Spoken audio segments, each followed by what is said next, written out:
This is The Dime, a 10-minute dive into the cannabis and hemp industry through trends, insights, predictions, and tangents. What's up, guys? Welcome back to another episode of The Dime.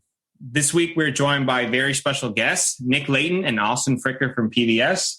Gentlemen, thanks for taking the time. How you doing today? Doing great. Thanks for having us. Thanks for having us. Awesome.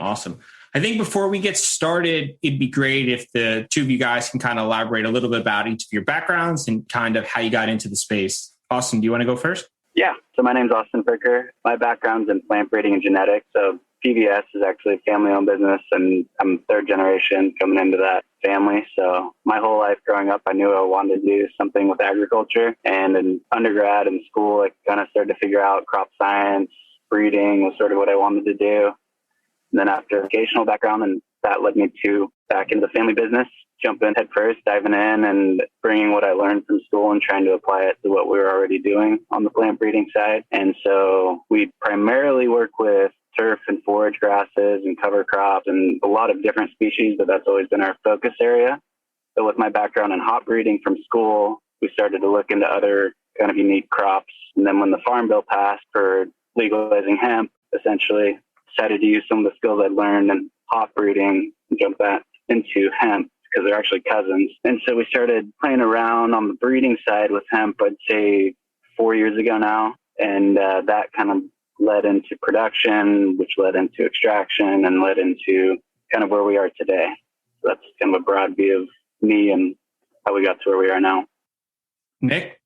Yeah, sounds great. So I'm the director of marketing for our parent company, which again, Austin touched on the grass seed world. And like you said, we dove into hemp about 4 years ago. And so now I oversee the marketing side of Pure Valley Solutions, the hemp division, and kind of work closely with our team on product development and, branding. We're kind of unique from the aspect that we do all of our marketing in-house for the grass seed world and also in the hemp world. So we're vertically integrated in kind of both places.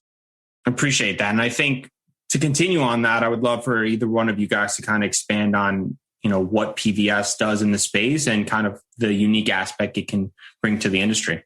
Yeah, sounds good. So we pretty much from the breeding side, we're breeding, improved genetics, and Austin and the whole team has a large background in that and other crops. So improving genetics we have our own in-house potency testing lab working towards Oregon accreditation, and then our own extraction facility where we're actually extracting the plants. We did our own production, work with some local growers. We have a big network of growers that we work in the grass seed world that we have, decades of relationships with. So it was pretty easy to kind of make that switch to work with them in the hemp world. And then, right now our kind of latest thing is we've come out with our own tincture product for an end user product. And it's pretty cool. I think we are unique in the fact that we grew it, we extracted it, we leased a local dryer to actually manage it and dry the product. We extracted it ourselves, we bottled it ourselves, we made the label, we did everything. So,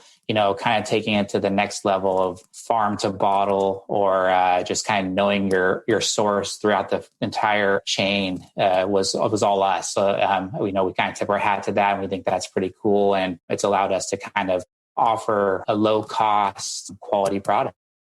That's incredible.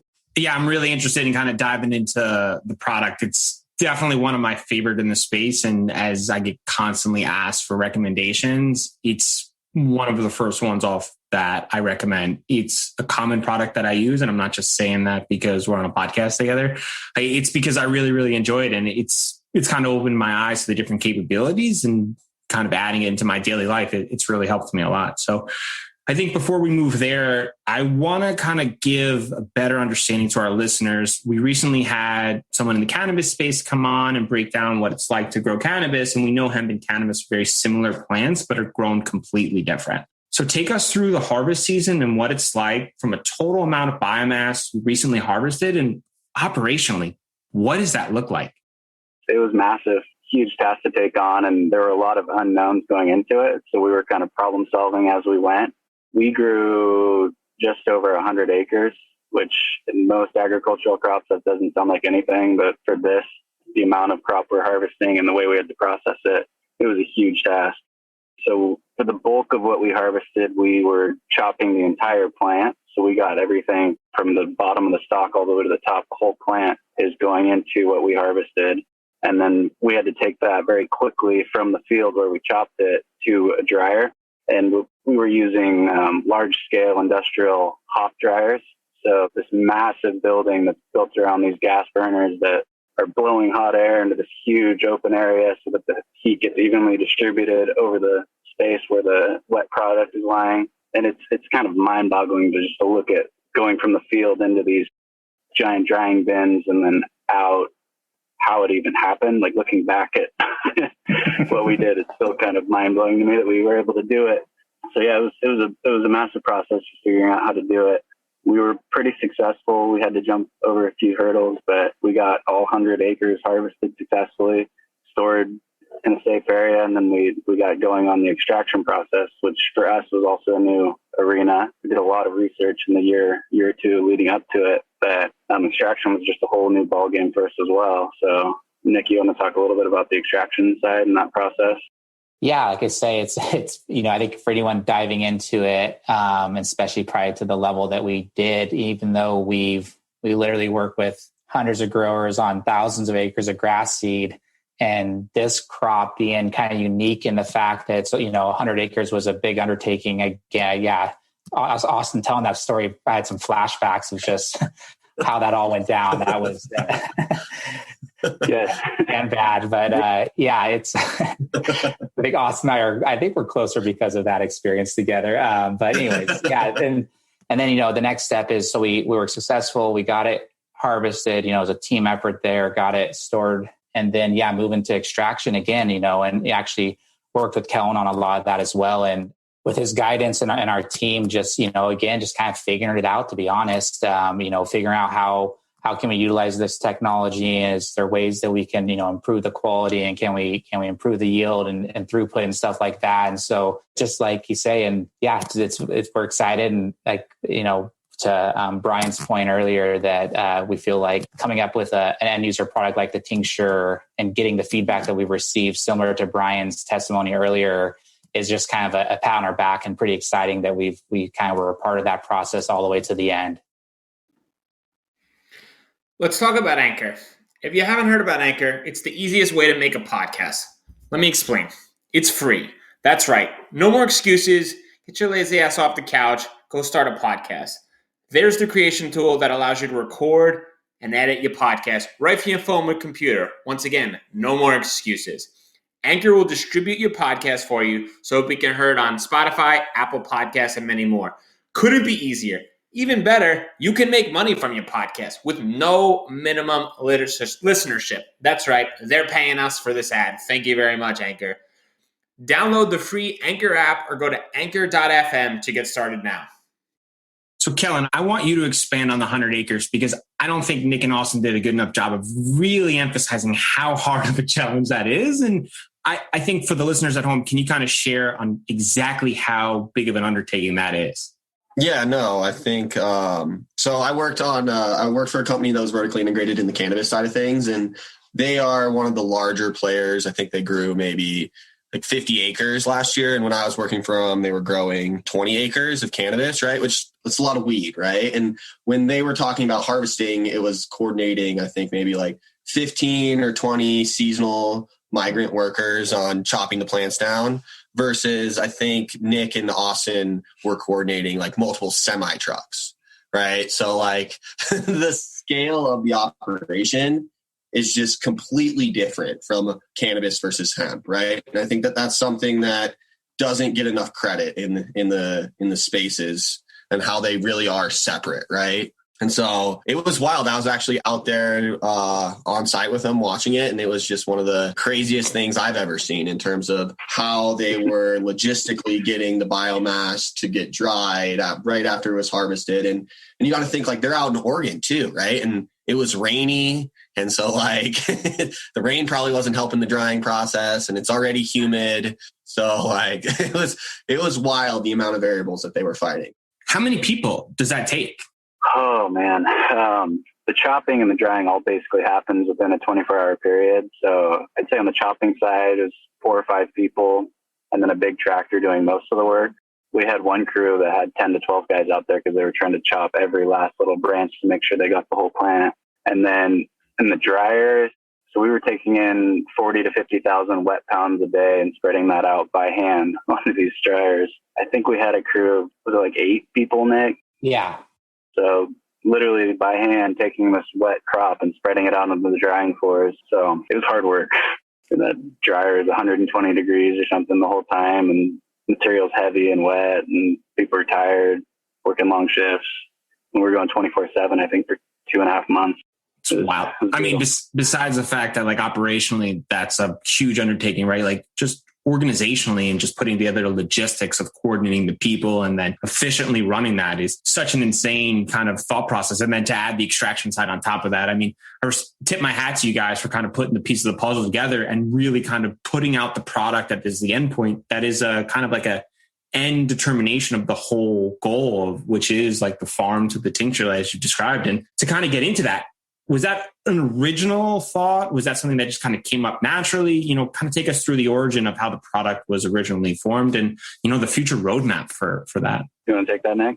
Yeah. So I think as we all kind of know, the industry, we had a lot of people jump into it, you know, and we were kind of one of them. We might have been a little earlier than some and a little later than others. And I think we kind of were just looking at the industry, and from the wholesale side, I think there's so much available and so much crude oil available. That was kind of our original play as well. And we had to sort of pivot due to just the supply and demand. And obviously, you know, you see products for end users all over the place. So that market also is saturated to a certain point. So we've been working on this tincture product for a while now. We didn't want to just, you know, put something together and get it out there. This has been months of work as well of how can we enter that space and can we provide a product that's either, you know, unique or better in some way. And we did that, you know, intentionally by doing a lot of tastings and coming up with the right formulation and looking at, you know, using a full spectrum oil to, you know, keep all the different compounds of the plant and try to be kind of that least separation from the plant and keep as many properties of the plant in the oil. And that's kind of what came together to form the CBD tincture that we have today. And I think that's perfect because the question that was submitted today for the listener question was to kind of expand on the differences between the full spectrum and the broad spectrum. I think sometimes that kind of gets just slid under the label. And I think as a user, when you're selecting a product, you should have a better understanding of kind of what's included in it. So I would love to kind of get your feedback on just the basic understanding of the two differences and, you know, what people can look for in making a more well-informed purchase decision.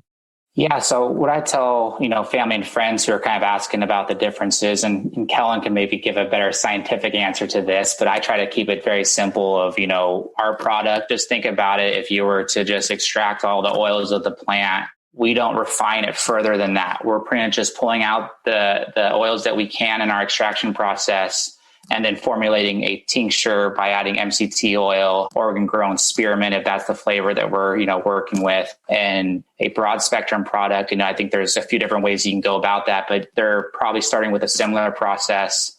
They're refining it to a distillate, and then they may be isolating the THC out of that, which would be, you know, a broad spectrum. And that's probably the most normal process to get there. So they're just removing that one cannabinoid of THC out, meaning it has most everything else, but no THC. And there might be some other things that they remove out during that process. I don't know if Kellan wants to touch on. That's a close enough explanation. No, I think you did an excellent job explaining the process of remediating the oil. And it's a big topic in the industry because when they are remediating it, they are pulling out other phytocannabinoids that could be potentially provide benefit. And I think that a lot of the research out there right now shows that the combination of all of the cannabinoids, right, actually provides the most medical benefit, right? So when you start to mess with what nature already put together naturally, I think that that's where you can kind of get into the gray area. It's either you go straight to pharmaceutical, which is just one single cannabinoid as a drug, right? Or you just don't mess with it, right? That's just my personal opinion on that topic. But you did a good job explaining exactly the difference between broad spectrum and full spectrum. And it's an interesting topic right now just because of regulations. What would the name be when all the cannabinoids play nicely together? The Entourage effect. Beautiful.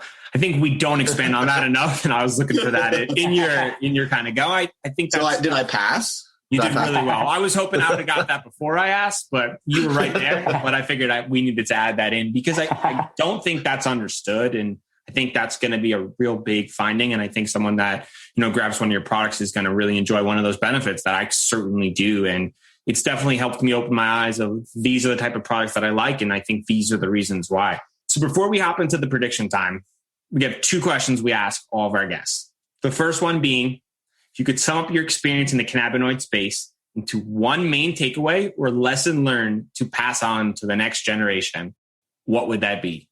Austin, do you want to go first? Sure.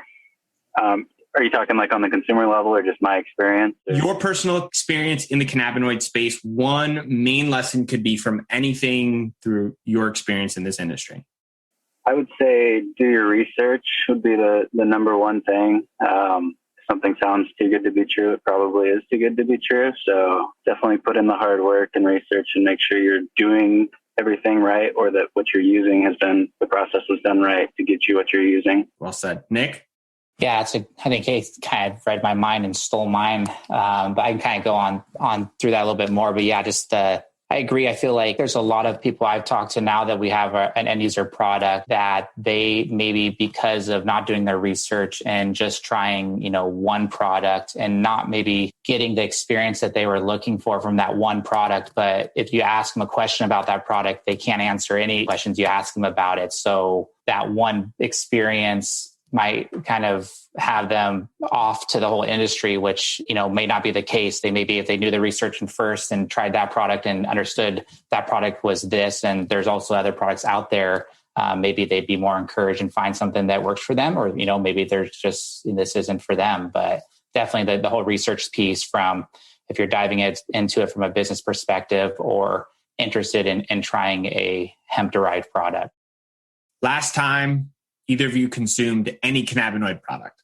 Last night. So that's a funny question for me. So I'm doing my own little experiment for just the fun of it, just for my own personal takeaway, where I'm filling a capsule of our tincture product, 15 of those and 15 with olive oil, a placebo. And I'm taking one every night and documenting how I feel from that. And my smartwatch is collecting how I slept and stuff. So there's a 50% chance I took CBD last night. If you're looking for... I could usually answer that with certainty, but Austin probably didn't even know I'm doing that. He's like, wow, Nick's losing it. Austin's the research guy and I want to be the research guy. So that's my personal research project for the year. You're giving yourself to science, and that's really, really commendable. I mean, if you're looking for some outside help, I'm sure Kellan and I'd be happy to give ourselves for science. We might want some different type of products where maybe no placebos, straight CBD, but it's another question. All right, so, subject 1 and 2. Okay, got it. Perfect. Before we wrap, though, what's the future for PBS look like in the cannabinoid space? That's a big question. I think we're really excited about this tincture program that we're launching. I think that has a lot of room to grow, huge runway in front of it. We have tons of quality product that can go into it. So excited to see where that takes it. Our core is always research first. So we're going to continue to work on breeding new varieties that work well for farmers and that produce good products for consumers. So that's always going to be our core, whether that be on the breeding or the product development. And then our lab is working towards accreditation. I think Nick mentioned that earlier. So we're really excited about that. We're already using it internally to check product constantly, probably almost too thoroughly. We're constantly testing to make sure that what we're doing is we're getting what we expect to get out of it. So we're excited to open up the lab to other farmers in the area and whoever might be interested in using the lab. So I think those are the main three places we're focused on going forward. Nick, do you want to expand on that? Yeah, I think he kind of nailed it for our main core competencies, but, kind of to make touch on like that product development, it took us a long time to come up with a product that we were, very excited about. And again, the initial feedback has been great. And so I kind of spin it back to you guys with your, viewership and stuff. We have some of our biomass is high in CBG and potentially coming out with CBD plus CBG, and, we're already kind of playing with some formulations. Do you guys feel like there's interest there? And no, totally. And I think that we actually covered this in our monthly playbook. This month it was an interesting topic, right? Because as you guys are probably well aware, there's the whole Delta 8 that's emerged out of the CBD kind of industry as a means to liquidate some of the surplus of CBD isolate. And so we kind of looked at a lot of the numbers from the past year associated with Delta 8 and CBG as just from a wholesale perspective, as well as some of the medical benefits. And what we advised was that it seems like CBG is going to be it's already more stable from a pricing standpoint over the last year, right? As well as there seems to be significantly more scientific evidence that supports the medical benefits of that cannabinoid versus Delta 8, I think, is more of a loophole cannabinoid for states that refuse to legalize cannabis right now. And so it's a means for them to provide a legal with parentheses, right? I'm doing air quotes, a legal means for the consumer to get high, right? What's your stance on CBG, Bryan? I want you to take one step back, though, and kind of explain where CBG is versus CBD. I know CBD is like the super popular cannabinoid that everyone hears about and sometimes gets associated with the end-all be-all. And as we know, the plant has a plethora of cannabinoids, and CBG is a really hot one and one that I think we all agree in this room is going to be a really big growth one. So, Kellan, can you kind of expand on where CBG is in its relation to CBD from a plant stand? So it's the precursor to CBD in the metabolic pathway, right? So CBD is made from CBG, right? When the plant makes these cannabinoids, this is almost the very end of that pathway where it can either make CBD or THC. And then that line is the difference between cannabis and hemp, essentially, right? And so CBG is a precursor to those cannabinoids within that metabolic pathway. As far as its place in the consumer world right now, it's definitely underappreciated just because the strains that make that cannabinoid they're more rare. Is that right? Right English? More rare? Exclusive. More rarer? Are they rarer? And so that means that at the end of the day, there's significantly less CBG out there in the world than there is CBD right now based on the crops that were available from a genetic standpoint. And so there just hasn't been as much education associated with CBG, but some of the research coming out is actually showing that CBG does everything that CBD does, but better as well. And so there's actually patents, I'm pretty sure, that some pharmaceutical companies own on CBD as a potential anti-cancer treatment, right? I know it's got anti-inflammatory properties. There's a huge list of benefits that anecdotally CBG provides. And so I do think that as the consumer market becomes more educated, right, and as the science catches up with these anecdotal claims, that CBG will potentially be the molecule that everyone is talking about over CBD in the future as the true wellness that is coming from the hemp plant. I think that's really well said. I think it's definitely still early, and I think education is massively needed in this space. And like you said, Nick, it's really important that users do their research and understanding what they're consuming, because at the end of the day, a user could try a product that's not produced by a well-trusted brand, might have a bad experience, might deter him from trying in the future. Same thing might happen where they might try a CBD product looking for it to solve a certain recovery aspect or certain inflammation aspect, and just might not be there. And maybe what they're looking for is a different type of formulation, and maybe one that's more heavily CBG related. So I think from the educational standpoint, go out there and try products. That's the fun part, right? Like you're doing, Nick. I mean, not everyone's afforded that sort of fun opportunity, but try some products, support brands that look like they're trusted based on the relationships around, and the ones that are doing the right things like your company. I think we're really excited to partner with you guys in these areas because we've seen what you're doing. We understand the process and the relationships and the resources you put in, and the trust and the reliability that goes into the products that it drive, which is, I think, why we're so excited for the future for PBS. So appreciate you guys taking the time. And for all those that want to get in touch, where can they find you?